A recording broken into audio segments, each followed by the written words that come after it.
দল বিপদে, সমস্যা নেই, মুস্তাফিজ আছে। ব্রেক থ্রু প্রয়োজন, সমস্যা নেই, মুস্তাফিজ আছে।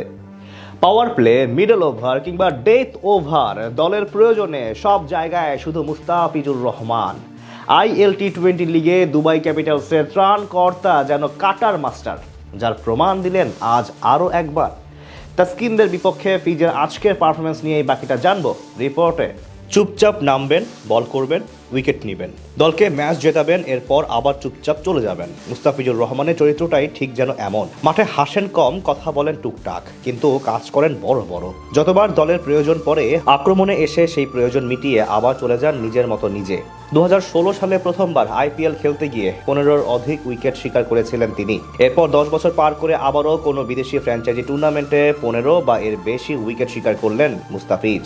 এখান থেকেই বোঝা যায় ধীরে ধীরে সেই পুরনো ছন্দে ফিরে এসেছেন বামহাতি এই পেসার, যার প্রমাণ দিলেন আজ আরও একবার। এদিন গুরুত্বপূর্ণ ম্যাচে শারজাহ ওয়ারিয়র্সের বিপক্ষে মাঠে নামে তার দল দুবাই ক্যাপিটালস। দুবাই আন্তর্জাতিক ক্রিকেট স্টেডিয়ামে শুরুতে টপ অর্ডারের উইকেট হারিয়ে খানিকটা বিপদে পড়লেও সিকান্দার রাজা এবং জনসন চার্লসের জুটিতে ঘুরে দাঁড়ানোর চেষ্টা করছিল শারজাহ ওয়ারিয়র্স। তাদের জুটি ভাঙতে একের পর এক পরিকল্পনা করেও সফল হতে পারছিলেন না অধিনায়ক মোহাম্মদ নবী। ঠিক সেই মুহূর্তে উপায় না পেয়ে আক্রমণে আনেন মুস্তাফিজুর রহমানকে, আর বোলিংয়ে এসে 14তম ওভারের প্রথম বলেই সিকান্দার রাজাকে দারুণ এক ব্যাক অফ লেন্থ ডেলিভারিতে পরাস্ত করে নিজের বলে নিজেই ক্যাচ নিয়ে আউট করেন তিনি। সেই উইকেটের পরই রানের গতি কমে যায় প্রতিপক্ষ শারজাহ ওয়ারিয়র্সের, অর্থাৎ দলের প্রয়োজনে মিডল ওভারেও বল করতে শিখে গেছেন দ্য ফিজ।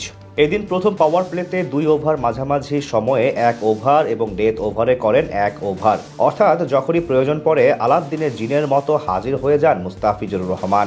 IL T20 লিগে এমনই দুরন্ত সময় পার করছেন এই পেসার। আজ 4 ওভারের কোটা পূরণ করে মাত্র 27 রান খরচ করে নেন প্রতিপক্ষের গুরুত্বপূর্ণ এক ব্যাটসম্যানের উইকেট। সব মিলিয়ে বলা চলে IL T20 লিগে স্বপ্নের মতো সময় পার করছেন তিনি। প্রথমবারের মতো টুর্নামেন্টটিতে খেলতে গিয়ে 8 ম্যাচ খেলে 15 উইকেট শিকার করেছেন মাত্র 15.5 গড় এবং ওভার প্রতি কেবল 8 রান খরচ করে, যেদিক থেকে পেছনে ফেলেছেন সব সেরা পেসারদের। নিজের প্রথম ম্যাচে মাঠে নামেন শক্তিশালী গলফ জায়ান্টের বিপক্ষে।